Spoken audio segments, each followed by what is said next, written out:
பன்னெடும் காலமாக திருச்சபையில் பின்பற்றப்பட்டு வரும் பக்தி முயற்சியாகும்.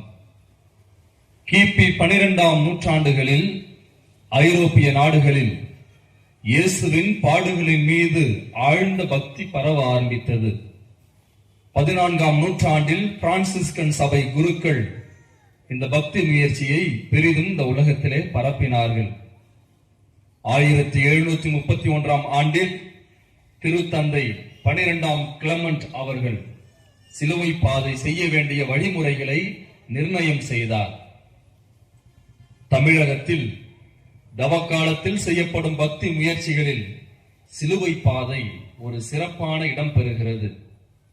சிலுவை பாதை செய்யும் பொழுது இயேசு மனுகுலத்தை மீட்க சிலுவை சுமந்து சென்று சிலுவையில் அறையப்பட்டு சிலுவையில் இறந்ததை உள்ளம் உருக தியானிக்கின்றோம், ஜெபிக்கின்றோம். இப்பக்தி முயற்சி நம் மனதில் மாற்றத்தை கொண்டு வர வேண்டும். பாவத்தை விட்டு விலகி பாவத்திற்கு இறந்து உயிர்த்த இயேசுவுடன் புது வாழ்வை ஆரம்பிக்க வேண்டும். நம் அன்றாட தனி வாழ்விலும் பொது வாழ்விலும் சமூக வாழ்விலும் சிலுவை பாதை காட்டும் வழிதான் என்ன என்பதை இன்று நாம் தியானித்து பக்தியோடு பங்கெடுப்போம். யூதர்களிடையே தாங்கள் தான் உயர்ந்தவர்கள், தாங்கள் வைத்த சட்டங்களே மேலானவை என்று இருமாப்பு கொண்ட யூத மத தலைவர்களும் பரிசேயர்களும் இயேசுவின் வல்லமை மிகுந்த செயல்களைக் கண்டு திகைப்புற்றனர். அவர்களின் தீய நடத்தைகளை சாடிய இயேசுவின் மீது கடும் கோபமுற்றனர். மக்கள் எல்லோரும் இயேசுவின் பின்னே சென்றால் எங்கே தங்களுக்கு எதிராக ஆட்சி அதிகாரங்களை இயேசு கைப்பற்றி விடுவாரோ என்று எண்ணி அவரை ஒழித்து கட்ட திட்டம் தீட்டினர். இந்த இயேசு பொல்லாதவனாயிருக்கிறான். இவனை இப்படியே விட்டு வைத்தால் அது நமக்குத்தான் ஆபத்து. ஆம், இந்த இயேசுவின் பின்னால் பெருந்திரளான கூட்டம் செல்கின்றது. இவன் மக்கள் கூட்டத்தை தன் பக்கம் திருப்பிக் கொண்டு நமது ஆட்சி அதிகாரத்தை கைப்பற்றி விடுவான் போலிருக்கிறது. நம்மை போன்ற பலர் வாழ வேண்டும் என்றால் இவன் ஒருவன் சாகத்தான் வேண்டும். ஆம், ஆனால் மக்கள் எல்லோரும் இவனை மெசியா என்கிறார்கள். இவனை கடவுளின் மகன் என்றும் நம்பிக்கொண்டிருக்கிறார்கள். அவனா கடவுளின் மகன்? பாவிகளோடும் ஆயக்காரர்களோடும் வரி தண்டுபவர்களோடும் சேர்ந்து கொண்டு அவர்களோடு உண்டு மகிழ்ந்து உறவாடி கொண்டிருக்கிறான். இவன் நம்மை வெளிவேடக்காரர்கள் என்கிறான். விரியன் பாம்பு குட்டிகள் என்றும் ஏற்றுகிறான். இவனை கொன்று விடுவதுதான் நமக்கும் நல்லது. சரியாக சொன்னாய். இந்த இயேசு ஒரு மாய வித்தைக்காரன். மந்திர தந்திரத்தால் மக்களை ஏமாற்றுகிறான். மக்கள் நமக்கு மரியாதை செய்வதற்காக நாம் வகுத்த சட்டங்களையே இவன் மாற்றுகிறான்.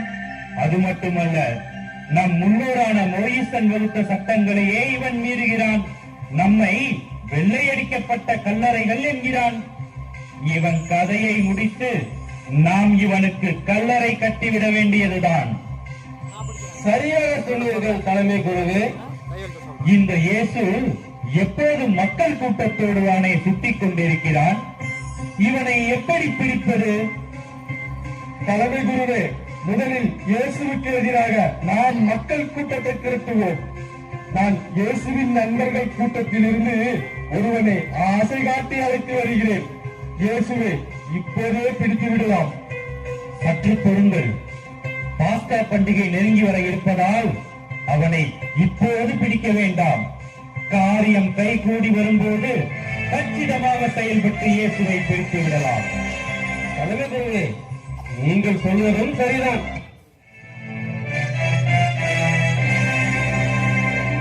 தலைமை குருவே, இவனைத்தான் இயேசுவின் நண்பர்கள் கூட்டத்திலிருந்து அழைத்து வந்திருக்கிறேன். நீதான் இயேசுவின் நண்பனா? உன் பெயர் என்ன? என் பெயர் யூதாஸ் காரியோட். இயேசுவை நம்பி அவர் பின்னால் செல்லும் நீ இப்போது ஏன் அவரை காட்டிக் கொடுக்க முன் வந்திருக்கிறாய்? உன்னை முழுமையாக நம்பலாமா? ஐயோ, என்னை நீங்கள் முழுமையாக நம்பலாம். அந்த இயேசு எல்லோரையும் அன்பு செய்ய சொல்கிறார். இயேசுவையே நம்பிக்கொண்டிருந்தால் நான் கையில் பணம் இல்லாமல் கஷ்டப்பட வேண்டியதுதான். ஆகவேதான் இயேசுவை காட்டிக் கொடுக்க முன்வந்தேன். எனக்கு கை நிறைய வெள்ளிக்காசுகள் தருவீர்கள் தானே? தருகிறோம் தருகிறோம்.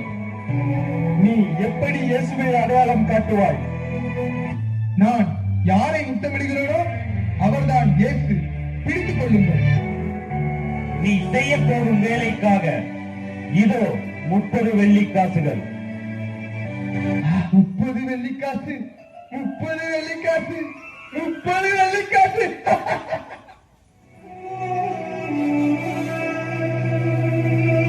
சோதனைக்கு உட்படாதபடி விழித்திருந்து ஜெபம் செய்யுங்கள்.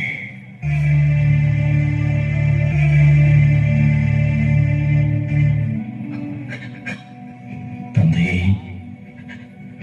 தந்தையே, முடிந்தால் இந்த துன்பக்கிண்ணம் என்னை விட்டு அகலட்டும். ஆனாலும் என் விருப்பப்படி என்று உமது விருப்பப்படியே நிகழட்டும்.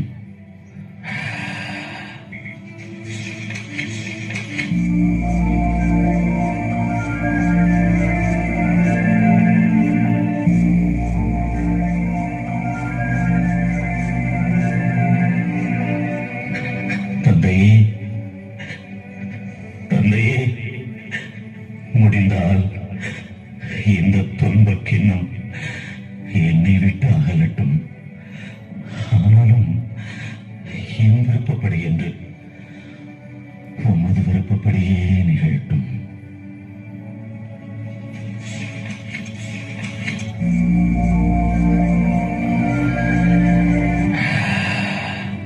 என்னமா தூங்கிக் கொண்டிருக்கிறீர்கள்? எழுந்திருங்கள், போகலாம். இதோ என்னை காட்டிக் கொடுப்பவன் நெருங்கி வந்து விட்டான்.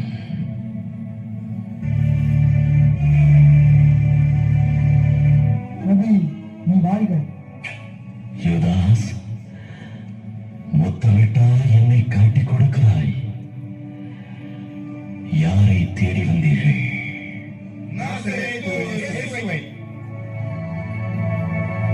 நான் தான்.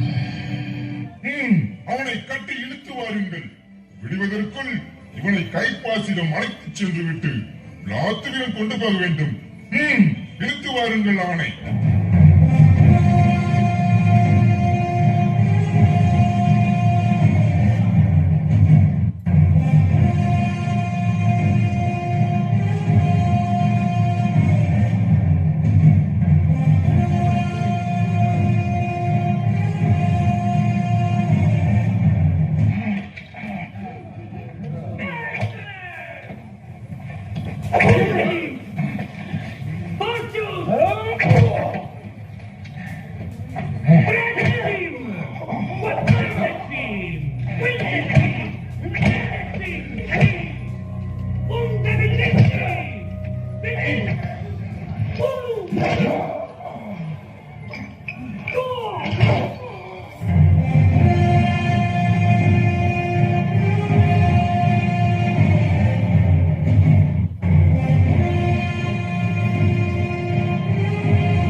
நீங்கள் இவன் மேல் சுமத்தும் குற்றம் என்ன? பார்த்தவர்களே, இவன் எருசலேம் தேவாலயத்தை இடித்துவிட்டு 3 நாளில் கட்டி எழுப்புவேன் என்கிறான். தன்னையே கடவுளின் மகன் என கூறிக்கொண்டு தேவதூஷணமும் செய்கிறான். அரசர் நீங்கள் இருக்க இவன் தன்னையே யூதர்களின் அரசன் என்று கூறி குழப்பம் விளைவிக்கிறான். யூதர்களின் அரசன்? நீ யூதர்களின் அரசனா? நீராக இதை கேட்கிறீரா? அல்லது மற்றவர்கள் என்னை பற்றி சொன்னதால் கேட்கிறீரா? மக்களும் தலைமை குருக்களும் உன்னை என்னிடம் ஒப்படைத்திருக்கிறார்களே, நீ அரசாட்சி செய்ய வந்தாயோ? அரசன் என்பது நீ சொல்லும் வார்த்தை. உண்மையை எடுத்துரைப்பதே என் பணி. இதற்காகவே நான் இவ்வுலகிற்கு வந்தேன். உண்மையை சார்ந்தவர் அனைவரும் என் குரலுக்கு செவிமடுக்கிறார். உண்மையா? ஆமா. இவனிடம் ஒரு குற்றமும் நான் காணவில்லையே. இந்த மனிதனை நான் என்ன செய்யட்டும்?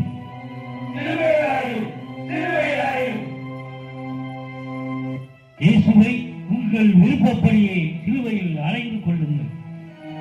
இந்த மனிதனின் இரத்தப்படியில் எனக்கு பங்கில்லை.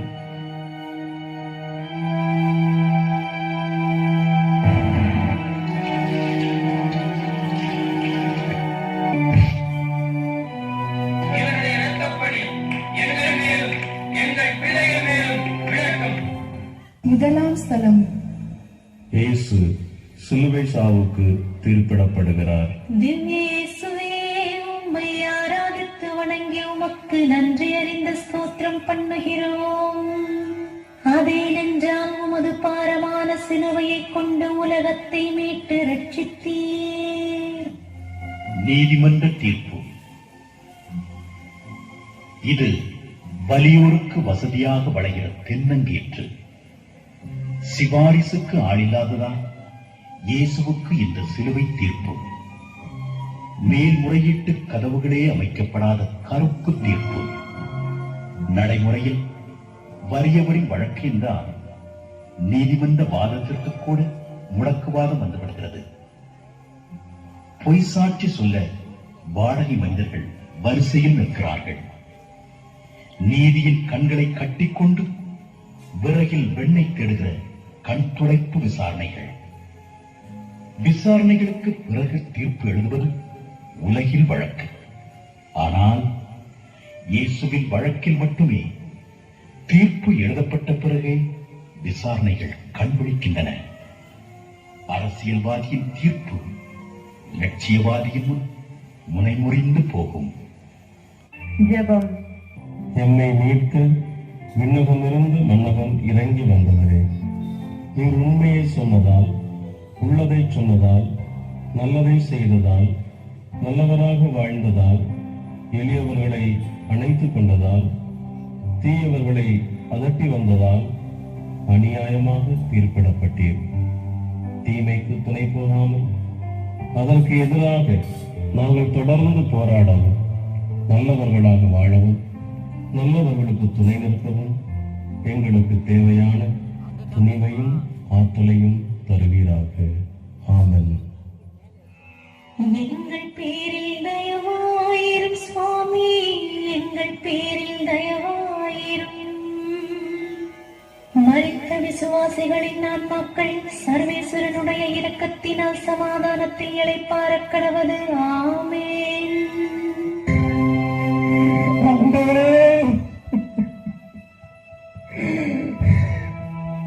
நன்மையை தவிர வேறு எதையும் நினைத்திராத உனக்கு முன்பிடமா? ஐயோ ஐயோ, ஆண்டவரே ஆண்டவரே, புனிதமான உமது உடம்பில் எத்தனை எத்தனை கசையடிகள். ஐயோ ஐயோ, பாவம் செய்து விட்டேனே. உலகத்தின் சின்னமான நாகினி எப்படி எப்படி உயிராகும்? நான் முன்வாரவே கூடாது. என்னிடமா? நான் உனக்கு என் இடத்தை காட்டுகிறேன். வாயில்லா, வா வா.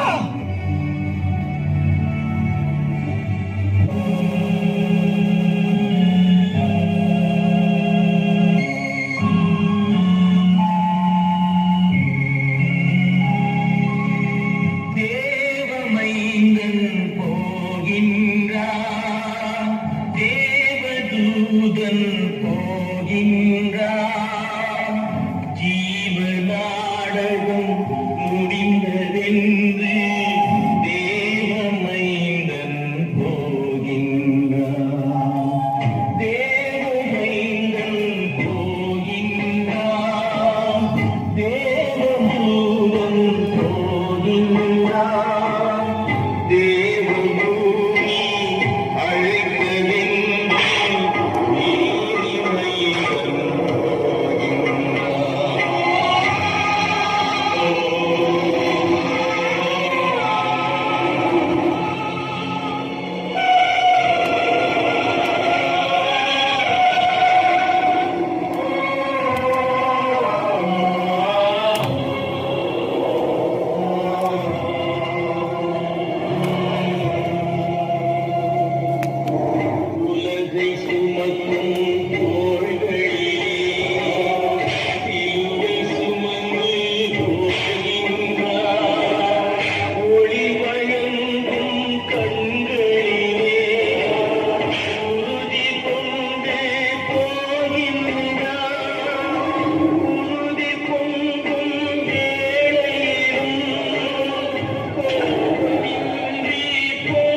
சிலுவை சுமத்தப்படுகிறது. திவ்ய இயேசுவே, உம்மை ஆராதித்து வணங்கி உமக்கு நன்றி அறிந்த ஸ்தோத்திரம் பண்ணுகிறோம். அதேனென்றால் உமது பாரமான சிலுவையை கொண்டு உலகத்தை மீட்டு ரட்சித்தீர். குற்றவாளி சிலுவை சுமப்பதுண்டு. சிலுவையை சுமப்பதினால் ஒருவர் குற்றவாளி ஆகிவிட முடியாது. லட்சிய போராளிகளுக்கு சிறைக்கூடம் கூட பள்ளிக்கூடம் தான். தியாகிகளை அடைகாத்ததால் தான் சிறைச்சாலைகளுக்கே சிறப்பு கிடைத்தது. இயேசு சுமந்ததால் தான் சிலுவைக்கே சிறப்பு வந்தது. சிலுவை இது இரண்டு மரத்துண்டுகளின் இணைப்பு அல்ல, விண்ணையும் மண்ணையும் இணைக்க வந்த உறவுக்கோடு. இயேசுவின் சிலுவை உலகிற்கு மீட்பானது. இன்றைக்கு எத்தனை சிலுவைகள், அடக்குமுறைகள், அடிமைத்தனங்கள், சுரண்டல்கள், சாதிமத மோதல்கள், வறுமை, பட்டினிகள். உலகின் தோளில் உட்கார்ந்திருக்கிற இந்த சிலுவைகளை இறக்கி வைத்திட மனிதர்களே எழுந்து வாருங்கள். ஜெபம். சிலுவை சுமந்த இயேசுவே, நீர் காட்டிய வழியில் நாங்கள் நடக்க முற்படுகையில் எதிர்வரும் தடைகளையும் சங்கடங்களையும் எதிர்ப்புகளையும் ஏமாற்றங்களையும் கண்டு ஒதுங்கி விடாமல் எங்கள் சுமைகளை நாங்கள் சுமக்கவும் பிறருக்கு நாங்கள் சுமையாக மாறாமல் இருக்கவும் வரம் தருவீராக. ஆமென். எங்கள் பேரில் தயவாயிரும் சுவாமி, எங்கள் பேரில் தயவாயிரும். மரித்த விசுவாசிகளின் ஆன்மாக்கள் சர்வேஸ்வரனுடைய இரக்கத்தினால் சமாதானத்தில் இளைப்பாறக் கடவது. ஆமென்.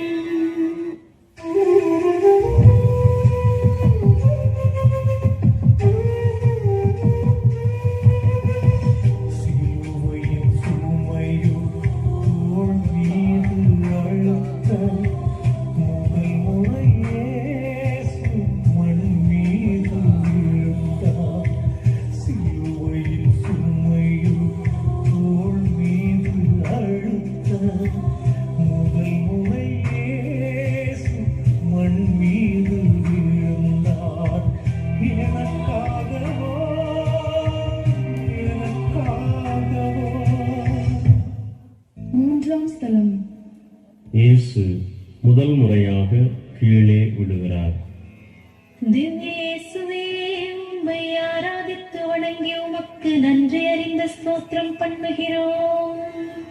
அதேனென்றால் உமது பாரமான சிலுவையை கொண்டு உலகத்தை மீட்டு ரட்சித்தீர். வாழ்க்கை என்பது ஒரு தடகள ஓட்டம். இந்த ஓட்டத்தில் வென்றிட விழுவது கூட வெற்றி முயற்சிதான். விழுவதால் தான் வீரனுக்கே விலாசம் கிடைக்கிறது. தாயகம் காக்க காயப்படுவதும் வீரம்தான். லட்சிய வீரன் இடறி விடுகிற போது லட்சியம் எழுந்து நிற்கிறது. லட்சியம் விழுந்துவிட்டால் வரலாறே வடுபட்டு விடும். இயேசு விழுந்தாலும் இயேசுவின் லட்சியங்களுக்கு எந்த சேதாரமும் இல்லை. அலகையின் ஆசை வார்த்தைகள், அப்பம் உண்டவர்களின் அலங்கார கோரிக்கைகள், சீடர்களின் சிங்கார கனவுகள், இவைகளால் இயேசு தடுமாறியதே இல்லை. சலனங்களை சமாளித்து விட்டார். வானமே வசப்படும். ஜெபம். சிலுவையோடு தரையில் விழுந்த இயேசுவே, நாங்கள் எங்களின் பலவீனங்களை உணர்ந்து கொள்ளவும் அவைகளிலிருந்து வெளிவரவும் பிறரது பலவீனங்களை புரிந்து கொள்ளவும் பலங்களை பலப்படுத்தவும் பலவீனங்களை பலவீனப்படுத்தவும் எமக்கு துணை புரிவீராக. ஆமென். எங்கள் பேரில் தயவாயிரும் சுவாமி, எங்கள் பேரில் தயவாயிரும். மரித்த விசுவாசிகளின் ஆன்மாக்கள் சர்வேஸ்வரனுடைய இரக்கத்தினால் சமாதானத்தில் இளைப்பாறக் கடவது. ஆமென்.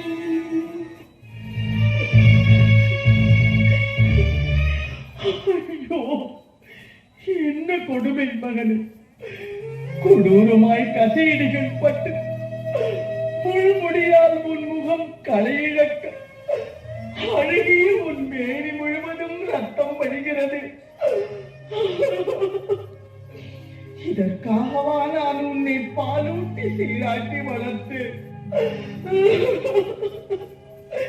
மகனே, காலமெல்லாம் மக்களுக்காக நன்மை செய்த உனக்கா இந்த நிலை? ஐயோ, என்னால் தாங்க முடியவில்லையே. உன்னை இந்த கோலத்தில் பார்க்கும் போது பெற்ற வயிறு பற்றி எரிகிறதா மகனே? உலக மக்களை மீட்பதற்கு இந்த கொடிய வேதனையை நீ அனுபவிக்கத்தான் வேண்டுமா?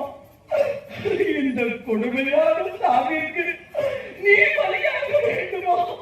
மகனே, மகனே. 4ஆம் ஸ்தலம். மரியாள் தன் மகன் இயேசுவை சந்திக்கிறார். திவ்ய இயேசுவே, உம்மை ஆராதித்து வணங்கி உமக்கு நன்றி அறிந்த ஸ்தோத்திரம் பண்ணுகிறோம்.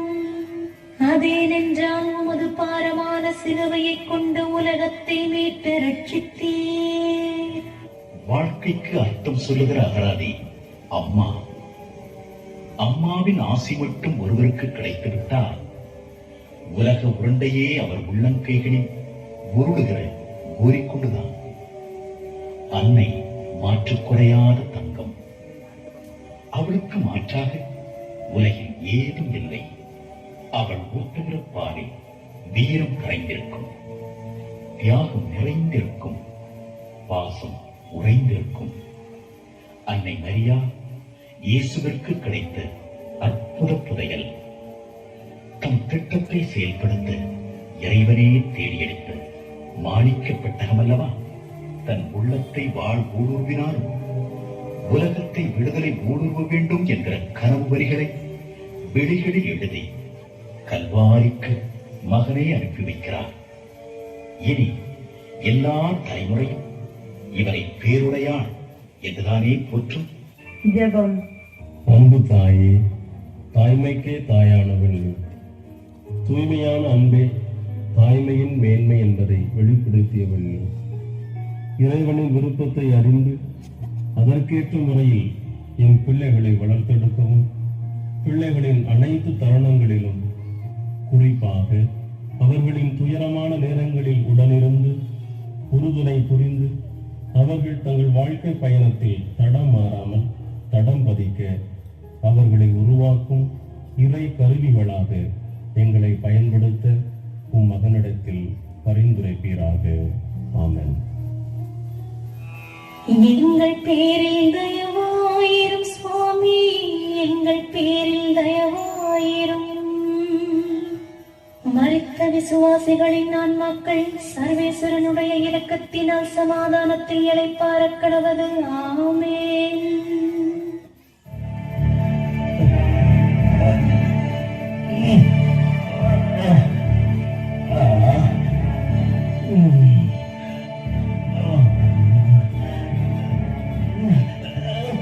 இவன் தடுமாறுவதை பார்த்தால் கல்வாரி வரை தாங்க மாட்டான் போலிருக்கிறதே. இவன் சிலுவையை சுமக்க யாரையாவது கூப்பிடு. டேய், இங்கே வா. யார் நீ? நானா? நான் சீரேனி ஊரானாகிய சீமோன். நீ எந்த ஊராயிருந்தால் எனக்கு என்ன? இவன் சிலுவையை சுமக்க உதவி செய். ஐயோ, நானா? வா இங்கே. இந்த சிலுவையை தூக்கு. தூக்கு. 5ஆம் ஸ்தலம். சிரேன் ஊர் சீமோன் இயேசுவுக்கு உதவி செய்கிறார். திவ்ய இயேசுவே, உம்மை ஆராதித்து வணங்கி உமக்கு நன்றி அறிந்த ஸ்தோத்திரம் பண்ணுகிறோம். அதேனென்றால் உமது பாரமான சிலுவையை கொண்டு உலகத்தை மீட்டு ரட்சித்தீர். பாரமுள்ள சிறுமையின் நடுவிலும் நெஞ்சில் ஈரமுள்ள மனிதர்கள் உண்டு என்பதன் உயர்ந்த உதாரணம் சீமோன். தோழமை தோள் கொடுப்பதிலே தொடங்க வேண்டும். வாய்மொழியோடு நின்றுவிட்டால் வகையற்று போய்விடும். பளபளக்கிற பாதரச சொற்கள் சராசரிகளுக்கு உண்ணுகிற பருக்கைகள் ஆவதில்லை. ஊருக்கெல்லாம் அறிவித்துவிட்டு செய்கிற விளம்பர உதவிகளை விட ஆபத்தில் உதவுவது சிறப்பானது. தாய்ப்பாலே விலையாகி போன உலகில் வசதி இருக்கிற போது முயற்பதும் வறுமையாகிற போது ஓடுவதும் உறவின் இலக்கணம் என்றாகிவிட்டது. காசு வாங்காமலே வீசுகிற காற்றைப் போல பலனை பாராமல் பணியை செய்தால் சீமோனைப் போல சிறக்கலாமே. ஜெபம்.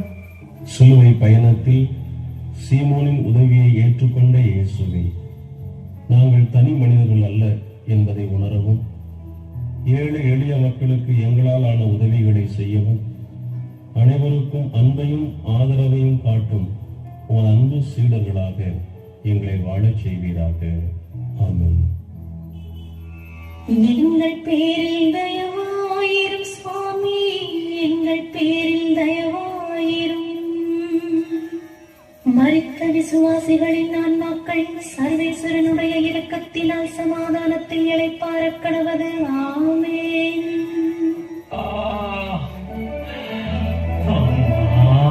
ஆண்டவரே, எங்கள் மீட்பரே. ஏய் பெண்ணே, நில். எங்கே போகிறாய்? என் இறைவனுக்கான. அவனா இறைவன்? அவன் ஒரு குற்றவாளி. என் மீட்பரை குற்றவாளி என்று சொல்வது யார்? அண்ணால் கைப்பாசிடம் கேட்டுப்பார். அவர்கள் சொல்வார்கள் இவன் செய்த துரோகத்தை. அது வஞ்சனையாளர்களின் சதி. என் ஆண்டவரால் உணர் பெற்ற ஆறுதல் பெற்ற அநேக மக்களை கேட்டுப்பார்.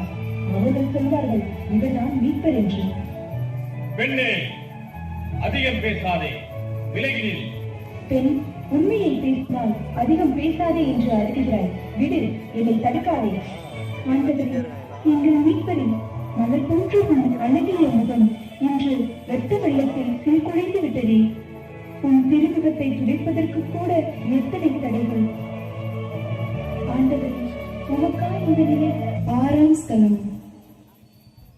இயேசுவின் முகத்தை வெரோனிகா துடைக்கிறார்.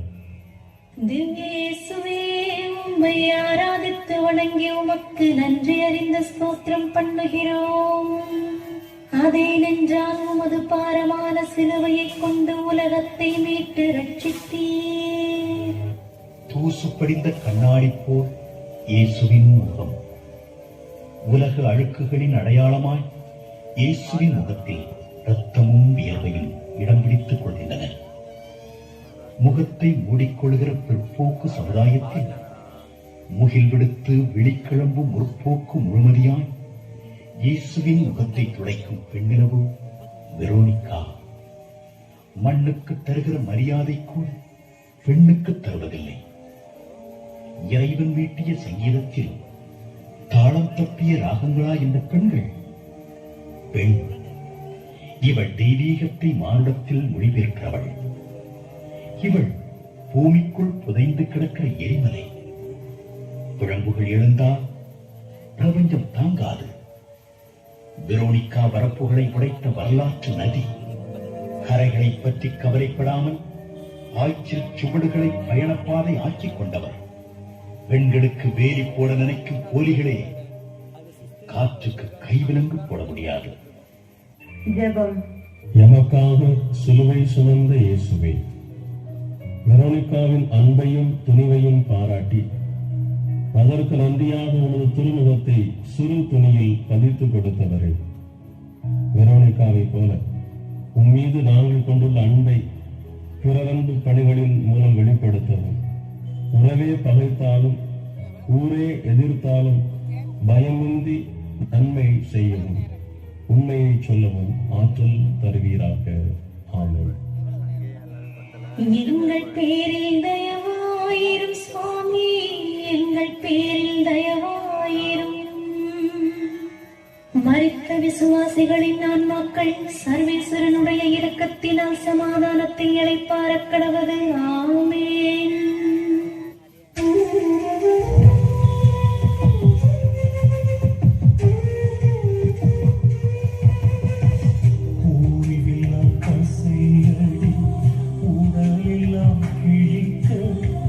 மறுமுறை வீழ்ந்தார் இறை மைந்த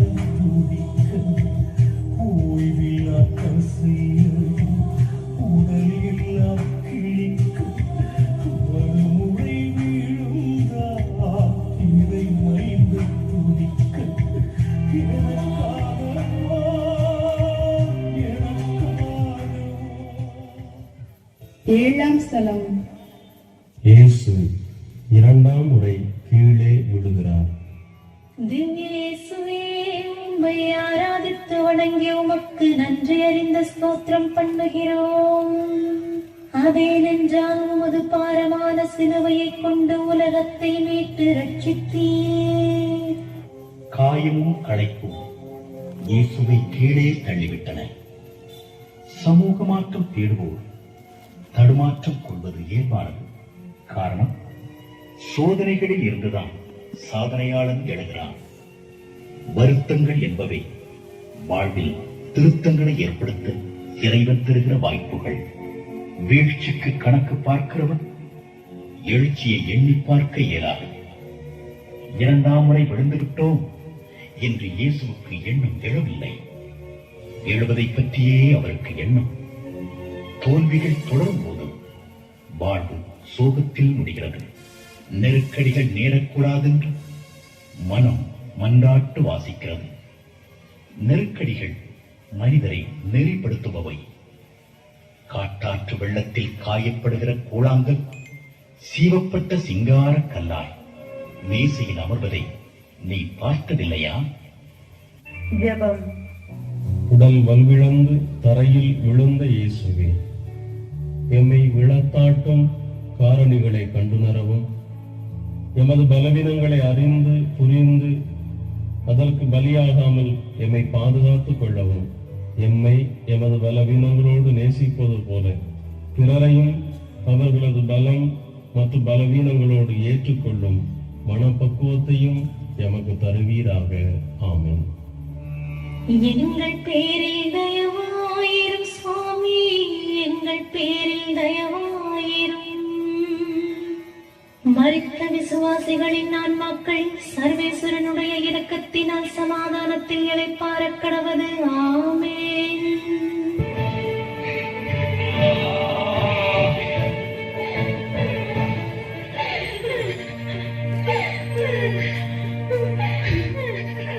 இயேசுவே, நீதான் எங்கள் தலைவரன்.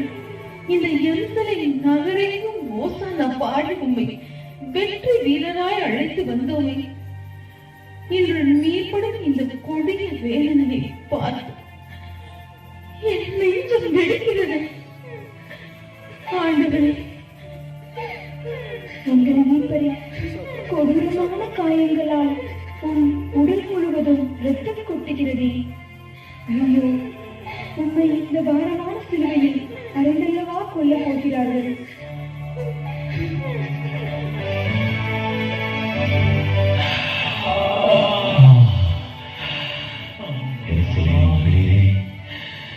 எனக்காக அழ வேண்டாம்.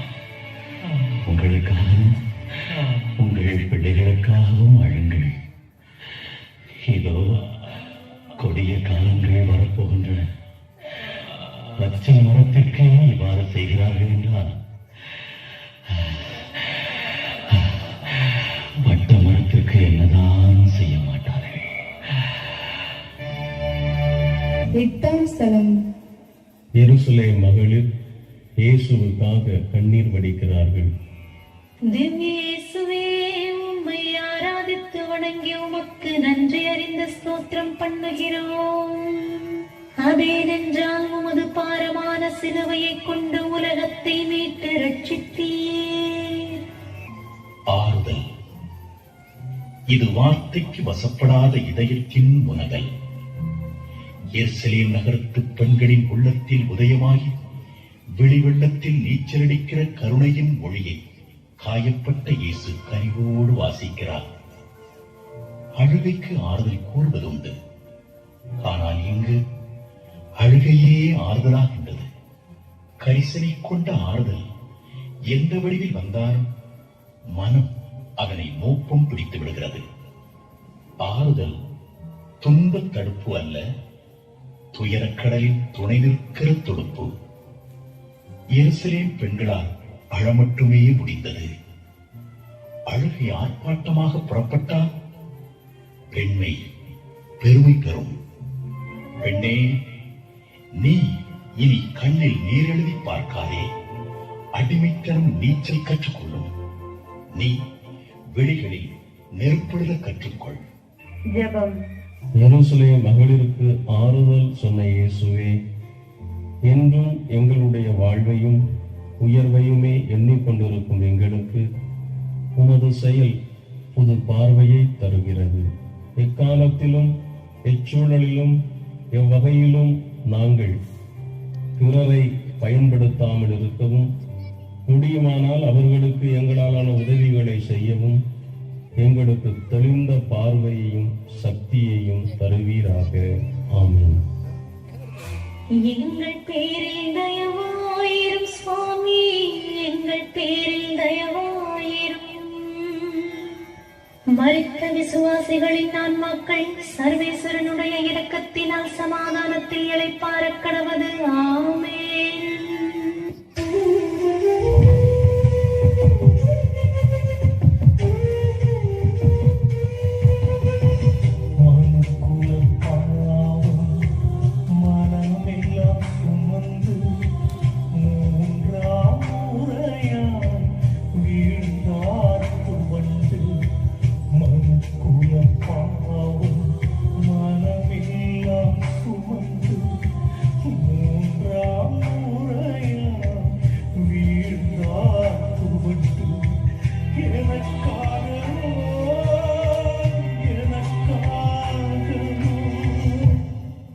ஒன்பதாம் ஸ்தலம். இயேசு மூன்றாம் முறை கீழே விழுகிறார். திவ்ய இயேசுவே, உம்மை ஆராதித்து வணங்கி உமக்கு நன்றி அறிந்த இடம் பெயர்ந்தது. காலில் குத்திய முள்ளுக்காக பயணத்தை ஒத்தி போடுபவர் இலக்கு இடத்தை அடைய இயலாது. நீரோட்டமும் போராட்டமும் தொய்வில்லாமல் தொடர வேண்டும். முயற்சிகள் இல்லாவிட்டால் முயல்களும் ஆமையாகிவிடும். தடைகள் இல்லாவிட்டால் வாழ்வே விரக்தியாகிவிடும். விதை விழாமல் மரம் கண்பிடிப்பதில்லை. லட்சியவாதி தடைகளை கண்டு சோர்ந்து விடக்கூடாது என்பதை எவ்விடத்தான் இயேசு விழுந்த இடத்திலிருந்து எழுந்து நடக்கிறார். மனிதர்களே, உங்களை வீழ்த்தும் ஆயுதங்களை அடையாளம் கண்டுகொள்ள வேண்டும். குடிப்பழக்கம், போதைப் பொருள், சூதாட்டம், ஊதாய்த்தனம், வெட்டி பேச்சு, புறங்கூரை, இவையெல்லாம் உங்களை வீழ்த்திட கூட்டணி அமைத்துக் கொண்டு நிற்கின்றன. ஆனால் விழுந்தவர்களை எழுப்பிவிட முயற்சியும் தன்னம்பிக்கை மட்டுமே உண்டு. ஜெபம்.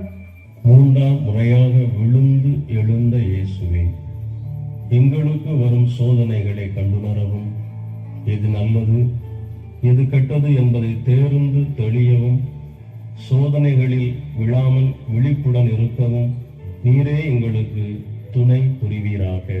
ஆமென். எங்கள் பேரில் தயவாயிரும் சுவாமி, எங்கள் பேரில் தயவாயிரும். மரித்த விசுவாசிகளின் ஆன்மாக்கள் சர்வேஸ்வரனுடைய இரக்கத்தினால் சமாதானத்தில் இளைப்பாறக் கடவது. ஆமென்.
பத்தாம் ஸ்தலம். இயேசுவின் ஆடை களையப்படுகிறது. திவ்ய இயேசுவே, உம்மை ஆராதித்து வணங்கி உமக்கு நன்றி அறிந்த ஸ்தோத்திரம் பண்ணுகிறோம். அதேனென்றால் உமது பாரமான சிலுவையை கொண்டு உலகத்தை மீட்டு ரட்சித்தீர். ஆயக்கலைகளில் இன்னொன்றையும் சேர்த்துக் கொள்ள வேண்டும். அதுதான் அவமானங்களை சகித்துக் கொள்ளும் கலை. அவமானங்களை சகிக்க கற்றுக்கொண்டால் உலகமும் பிரச்சனைகளும் ஒரு பொருட்டே இல்லை. முள்முடி, கசையடை, வசைமொழி இவை எல்லாவற்றையும் விட இயேசுவுக்கு அதிக வேதனையை உருவாக்கியது அவரது ஆடைகளை பறித்த போதுதான். ஆடை இல்லாமல் ஆளுக்கு மதிப்பில்லை, ஆள் இல்லாமல் ஆடைக்கும் சிறப்பில்லை. எனவேதான் ஆள் பாதி ஆடை பாதி என்கிறார்கள். கொலையை விட கொடியது அவமானம். அடுத்தவருக்கு அவமானம் நேர்ந்தால் தனது மானம் காக்கப்படும் என்று நினைப்பது ஒருவித மனநோய். இந்த மனநோயாளிகள் அடுத்தவர்களை அவமானப்படுத்தி தமக்கு பெருமை சேர்க்க முயல்கிறார்கள்.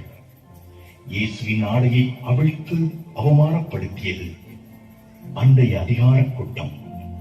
இன்று ஆடையை கட்டி அவமானப்படுத்துகிறார்கள். வால் முளைத்த வதந்திகளை கால் முளைத்த கற்பனைகளால் கட்டி நேர்மையாளர்களின் மீது அணிகிறார்கள். கருவண்டு அமர்வதால் வெள்ளைச் சுவருக்கு சேதாரம் இல்லை. எச்சில் ஈரத்திலால் தங்கம் துருபிடிக்கப் போகிறது. ஜெபம். அவமானத்திற்கு உள்ளாக்கப்பட்ட இயேசுவே, தெரிந்தோ தெரியாமலோ நான் யாருடைய நற்பெயருக்காவது களங்கம் விளைவித்திருந்தால் என்னை மன்னியும். தலை குனியும் ஒவ்வொரு மனிதனும் என் சகோதரனே, அவமானப்படுத்தப்படும் ஒவ்வொரு பெண்ணும் என் சகோதரியே என்பதை உணர்ந்து பிறரது மேன்மையான மாண்புமிக்க வாழ்விற்கு என்னால் ஆன உதவிகளை செய்ய நல்ல மனதை தருவீராக. ஆமென். எங்கள் பேரில் தயவாயிரும் சுவாமி, எங்கள் பேரில் தயவாயிரும். மரித்த விசுவாசிகளின் ஆன்மாக்கள் சர்வேஸ்வரனுடைய இரக்கத்தினால் சமாதானத்தில் இளைப்பாற கடவது. ஆமென்.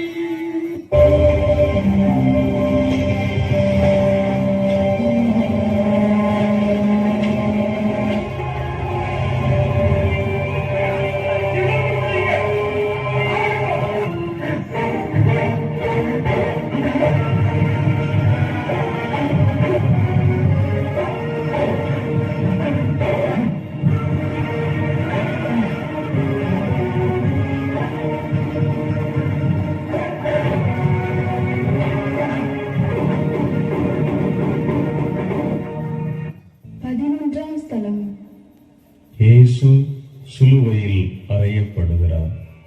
திவ்ய இயேசுவே, உம்மை ஆராதித்து வணங்கி உமக்கு நன்றி அறிந்த ஸ்தோத்திரம் பண்ணுகிறோம். அதேனென்றால் உமது பாரமான சிலுவையைக் கொண்டு உலகத்தை மீட்டு ரட்சித்தீர். எளியவர் ஏற்றம் பெற தன்னை எளியாக்கியவர் ஆணிகளால் அறைப்பட்டு நிற்கிறார். வன்முறையே கூடாது என்றவரை வன்முறை வளைத்துக் கொண்டது. அமைதி புறாக்களை உலகம் சிதைத்து வதைத்து சித்திரவதை செய்து கொண்டு விடுகிறது. வாழ்நாளில் வாழெடுக்காத இந்த முள்முடி மன்னர் காயப்பட்டதால் வரலாறே காயப்பட்டது. கண்ணுக்கு புலப்படாமல் ஊர்ந்து போகிற எறும்புக்கு கூட வாழ்கிற உரிமை உண்டு. கருத்துக்களுக்கு மறுத்துரைக்க இயலாதவர்கள் எப்போதும் நாடுவது வன்முறை. பூமியின் அழுக்கை சரவை செய்ய வந்த சமூகவாதிகளை உலகத்திலே வைக்கக்கூடாது என்கிற வன்முறை வாய்ப்பாட்டுக்கு இனி முற்றுப்புள்ளி வைக்க வேண்டாமா? ஆயுதம் தமிழ் எழுத்தில் மட்டும் போதும், வாழ்வில் வேண்டாம். வாழ்விக்கும் வான்மழை போதும், வாழ்வை குறைக்கும் குண்டுமழை வேண்டாம். வலியோரை வலியோர் வதைக்கலாம் என்கிற வக்கிர சிந்தனைக்கு முற்றுப்புள்ளி வைப்போம். இந்த செம்மறியின் ரத்தத்தில் பூமி தம்மை சுத்தம் செய்து கொள்ளட்டும்.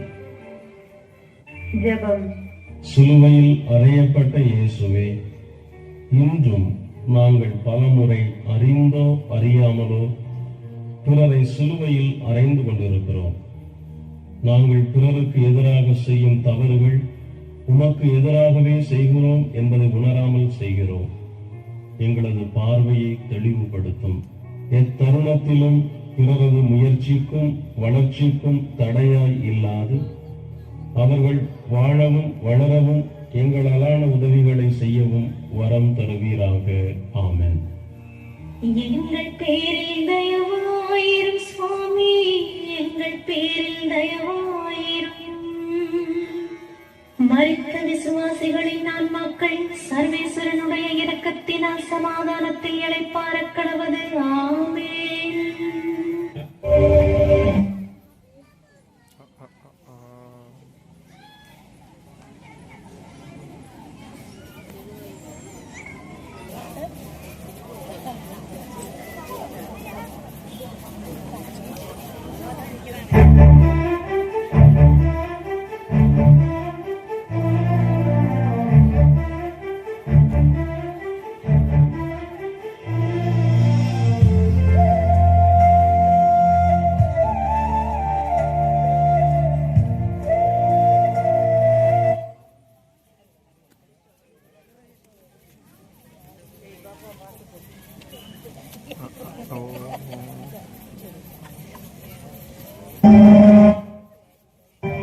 யூதர்களின் அரசனாம் இன்றோடு அழித்தானாம்.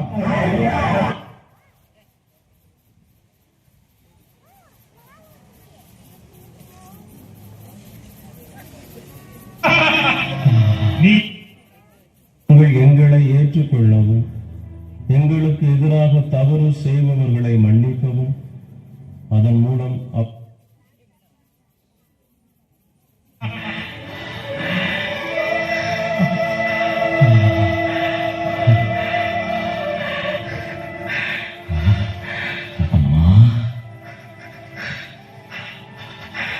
அம்மா,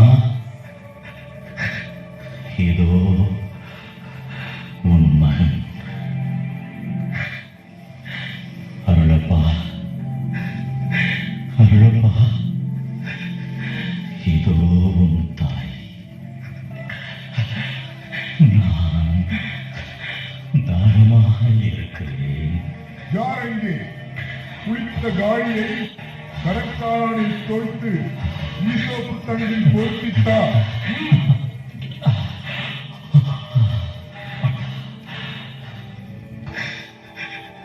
இறைவா, இறைவா, ஏன் என்னை கைவிட்டீர்? ஏன் என்னை கைவிட்டீர்?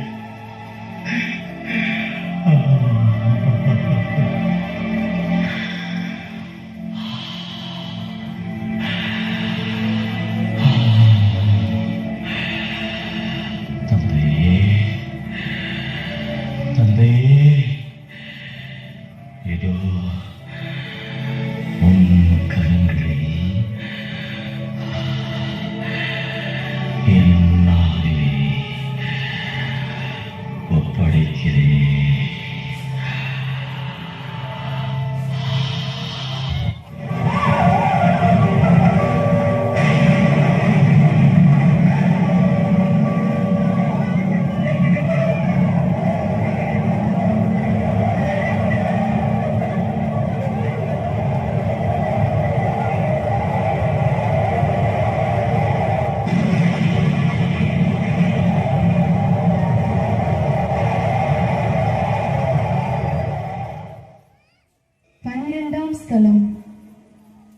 இயேசு சிலுவையில் உயிர் விடுகிறார். திவ்ய இயேசுவே, உம்மை ஆராதித்து வணங்கி உமக்கு நன்றி அறிந்த ஸ்தோத்திரம் பண்ணுகிறோம். அதை நெஞ்சால் உமது பாரமான சிலுவையை கொண்டு உலகத்தை மீட்டு ரட்சித்தீர். மரணம் மனித வாழ்வில் அதிர்வுகளை ஏற்படுத்தும் மாற்றம் பெற்றது. உடலில் பழுதான உறுப்புகளை மாற்றுகிற அளவிற்கு அறிவியல் வளர்ந்திருக்கிறது. பிரிந்து போன உயிருக்கு பதிலாக மாற்று உயிர் பொருத்துகிற வித்தையை மனிதன் இன்னமும் கண்டிடவில்லை. உயிருக்கு மாற்று இல்லைதான், ஆனால் லட்சிய வீரர் உயிருக்கு மாற்றார். கொள்கையை நேசிக்கிறார். உயிரை விற்று கொள்கையை வாங்குகிறார். சிலருக்கு சாவின் தள்ளுபடி வாழ்வாகவும் வாழ்வோ மலிவு விலை சாவாகவும் ஆகிவிட்டது. இயேசுவுக்கு உயிரை விட லட்சியம் பெரிதாக தெரிந்தது. போராளியின் மரணத்தில் போராட்டம் வெற்றி பெறும் என்பது வரலாறு சொல்லுகிற பாடம். உடலை கொல்லுகிறவர்களால் ஆன்மாவை அசைக்க கூட முடியாது. கொள்கை உடையவர் கொஞ்ச காலம்தான் உயிர் வாழ்வர். கோழைக்கு மரணம் தவணை முறையில் வருகிறது. வாழ்ந்த நாட்கள் அல்ல வரலாறு, வாழ்ந்த முறையே வரலாறு. 33 ஆண்டில் தன் மூச்சை முடித்துக் கொண்ட இயேசு 2000 ஆண்டுகளாய் இன்னமும் உயிர் வாழ்வது மரணம் அவரை வெற்றி கொள்ளவில்லை என்பதன் அர்த்தம் தானே. ஜெபம். எமக்காய் சிலுவையில் உயிர் கொடுத்த இயேசுவே, நாங்கள் எங்களை ஏற்றுக்கொள்ளவும் எங்களுக்கு எதிராக தவறு செய்பவர்களை மன்னிக்கவும் அதன் மூலம் அவர்களை மனமாற்றி புது வாழ்வுக்கு இட்டுச் செல்லும் அமைதியின் தூதுவர்களாகவும் எம்மை மாற்றுவீராக. ஆமென். எங்கள் பேரில் தயவாயிரும் சுவாமி, எங்கள் பேரில் தயவாயிரும். மரித்த விசுவாசிகளின் ஆன்மாக்கள் சர்வேஸ்வரனுடைய இரக்கத்தினால் சமாதானத்தில் இளைப்பாறக் கடவது. ஆமென்.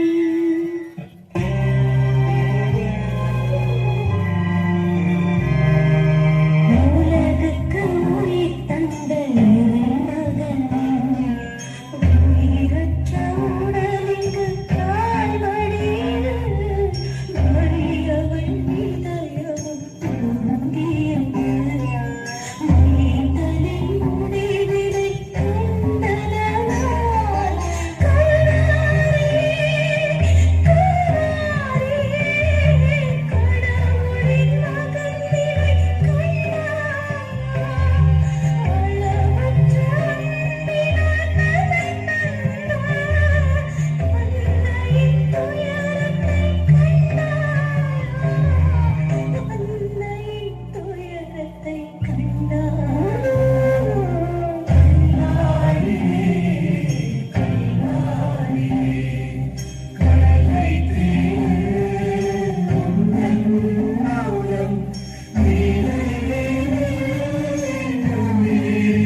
அன்னை மரியின் மடியில் இயேசுவின் உடலை வளர்த்துகிறார்கள்.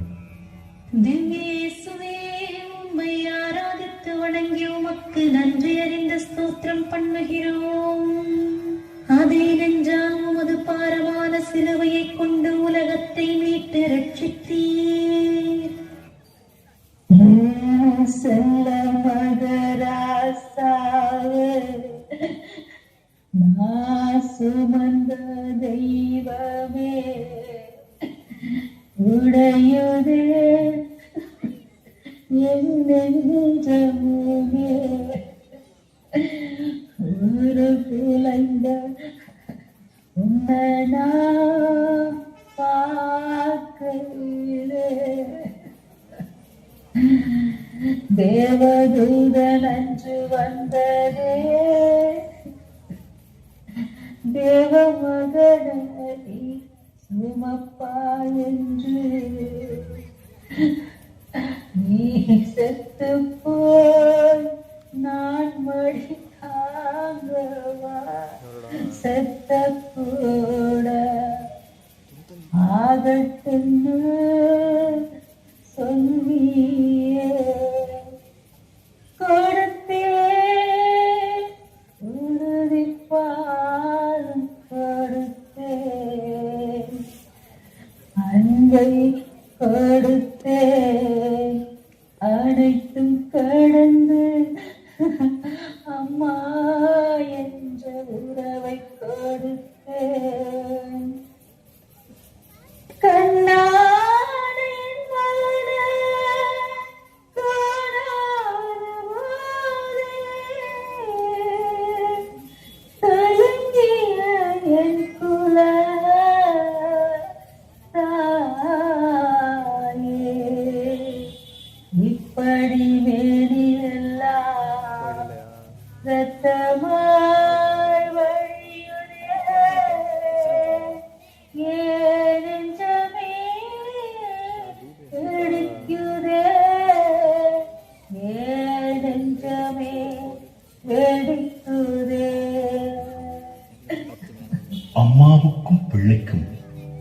அப்படி ஒரு உறவு, பூமி புரிந்து கொள்ள முடியாத உறவு. தொப்புள் கொடியில் தொடங்கிய பந்தம் முடிவே இல்லாமல் தொடர்கிறது. இந்த உறவுக்கு மட்டும்தான் முற்றுப்புள்ளி இருப்பதில்லை.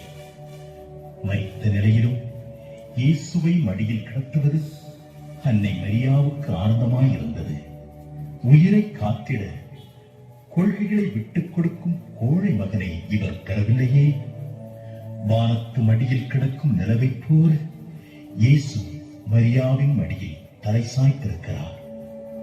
அம்மாவின் மடிக்கு ஈடாக உலகில் எந்த இடமும் இல்லை. அவள் பாடுகிற தாலாட்டுக்கு இணையான பாட்டை யாரும் இசைத்திட இயலாது. குழந்தை வயிற்றில் இருக்கும் போதும் உலகில் நடமாடுகிற போதும் ஒன்றாகவே நினைத்து தன் நெஞ்சிலே சுமக்கிற பெருமாட்டி. அம்மாவை பிள்ளைகள் மறந்து போவார்கள். ஆனால் அம்மாவுக்கோ தூக்கத்திலும் கூட பிள்ளைகளின் நினைவே வெளிவாசல் ஓரம் விழித்திருக்கிறது. அவள் இரத்தத்தை பாலாக பருகிய குழந்தைகள் வயோதிக காலத்தில் அவளை ஒதுக்கி விடுகிறார்கள். மனைவி கணவனை விவாகரத்து செய்துவிடலாம். ஆனால் தாய் ஒருபோதும் தன் பிள்ளையை உதறி விடுவதில்லை. அம்மா அவள் இரக்கத்தின் கவிதை. ஜெபம். இதோ உன் தாய் என்று சிலுவையில் தொங்கிய போதும் பெற்ற தாயை எண்ணி மகனுக்குரிய கடமையை நிறைவேற்றிய இயேசுவே, நாங்கள் எவ்வளவு உயரத்தில் இருந்தாலும் எங்களின் அடித்தளமாகிய எங்கள் பெற்றோர்களை மறக்காமல் அவர்களுக்கு பிள்ளைகளுக்குரிய முறையில் நாங்கள் ஆற்ற வேண்டிய கடமையினை செவ்வனே நிறைவேற்ற தேவையான ஆற்றலையும் வழிகளையும் உம் அன்னையின் வழியாக எமக்கு தருவீராக. ஆமென். எங்கள் பேரில் தயவாயிரும் சுவாமி, எங்கள் பேரில் தயவாயிரும். மரித்த விசுவாசிகளின் ஆன்மாக்கள் சர்வேஸ்வரனுடைய இரக்கத்தினால் சமாதானத்தில் இளைப்பாற கடவது. ஆமென்.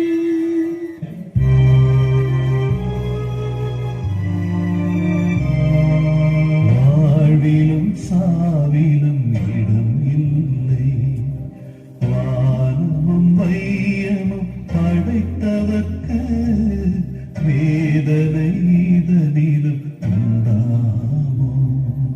சோகத்தின் எல்லையும் இதுதானோ? கல்வாரியே கல்வாரியே, கடவுளின் மகன் நிலை கண்டார். மனிதனை உயிர்ப்பித்த இறைமகனோ மண்ணுக்குள் மறைவதை கண்டாயா? மண்ணுக்குள் மறைவதை கண்டாயா? 14ஆம் ஸ்தலம். பண்ணுகிறோம்.